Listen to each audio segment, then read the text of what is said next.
I think the Biden administration might respond to that in part by saying, hey, we have these trilateral exercises. We have Ulchi Freedom Shield, which just wrapped up a few weeks ago, peace through strength. Ambassador, do you support those exercises, those military drills going forward? They, of course, were on pause while former President Trump was re-engaging with Kim Jong-un. What do you think about Freedom Shield and the exercises that Kim Jong-un certainly does not like? What do you think about that? No, look, I think they're positive, and they send a strong message to our adversaries, in this case, Kim Jong-un. And so, look, I think there are three things that are going on in East Asia that are very promising right now and the Biden administration has done a good job on some of them. One, you've got the trilateral relationship between South Korea, Japan, and the U.S., critical. That is the strongest military alliance, I think, in the world. When you take the Japanese Navy, the South Korean Navy, the South Korean land forces, the American forces, that is an incredibly potent force. And trust me, Pyongyang and Beijing watch those exercises, and they watch that alliance carefully. You've also got the Quad with Japan, India, Australia, and the U.S., which is it's not really a military alliance yet. It's kind of a loose diplomatic alliance, but there is a military flavor to it, and we're doing some exercises there. I'd like to see South Korea join the Quad. I mean, I think the Quad would be stronger with South Korea as part of it. And then you've got AUKUS, the U.S., UK, Australian nuclear submarine deal, but there are other aspects to that deal as well. So you've got three very strong multilateral arrangements taking place in Asia now that I think send a tough message to Beijing and to Pyongyang that are the allies that share values, the democratic allies, are going to stick together and aren't going to wilt.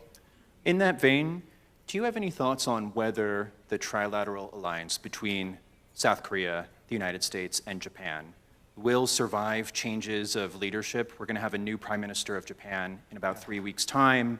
There have been articles in the press that perhaps when there's a new American president, when there's a new president of South Korea, perhaps the Trilateral Alliance, this historic partnership, will not survive. Do you have any thoughts or opinions on that? Look, I think it's going to survive because it started in the Trump administration, and it was nurtured in the Biden administration. So at least on the U.S. side, it's a no-brainer. It's a natural alliance. I mean, we have an economy and a people and a democracy as strong as South Korea, together with our traditional ally Japan and the U.S. The shared values there are incredible, and the military strength that we bring to the table. The U.S. can no longer do it alone, especially with Beijing. Beijing is so big, the scale of Beijing and China, the shipbuilding. I mean, without the South Koreans, I mean, I don't think we could build enough ships and the Japanese to counter the PLA Navy. So that alliance, it just makes sense geographically. It makes sense politically. It makes sense from a shared values standpoint. So I think it'll remain strong and probably get stronger.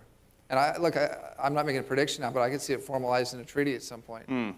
I was wondering if you could talk more about what you wrote in Foreign Policy about peace through strength. There were a couple interviews you did with Margaret Brennan from Face the Nation, our own Christiane Amanpour here at CNN, where you were talking about the United States Marines and repositioning them to have a particular emphasis here in this corner of the world. I was wondering if you could tell us more about that, what you envision for the future of the United States Marines that have a particular focus, a particular strength. Go ahead, please. Thanks, Mike. Look, one of the things we've talked about, and Obama talked about this, was the pivot to Asia, that the U.S. was going to move from being a transatlantic-centered power to an Asian-centered power. And look, we can't do it all anymore, so we've got to pick and choose. And right now, the center of the world economy is no longer the North Atlantic. It's this part of the world. It's North and East Asia. That's where America benefits economically, and it's where the greatest security threat with the PRC is and the CCP. So we've got to move our units here. One of the reasons that President Trump wanted to get out of Afghanistan, not the way that it ultimately happened, but we wanted to get out of Afghanistan so we could pivot those troops, and those are largely Army and Air Force troops, but personnel, to places like Guam, Hawaii, the Aleutian Islands, American territories in the Pacific, California.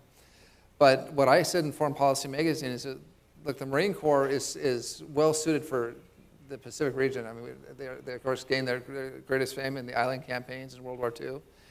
And the Marine Corps is not that big. It's 200, well, a little less than 200,000 personnel now.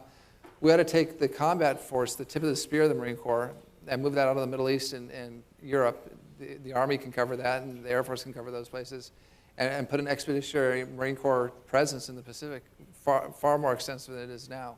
And I think that would send a message to our democratic allies at South Korea, Taiwan, Japan, Australia, New Zealand, Thailand, the Philippines, that America's got your back and we're here for you. And send a message to our adversaries, primarily China, but also North Korea, that if you invade one of our partners or our allies, or you do harm to America, the U.S. Marine Corps is here and ready to respond quickly.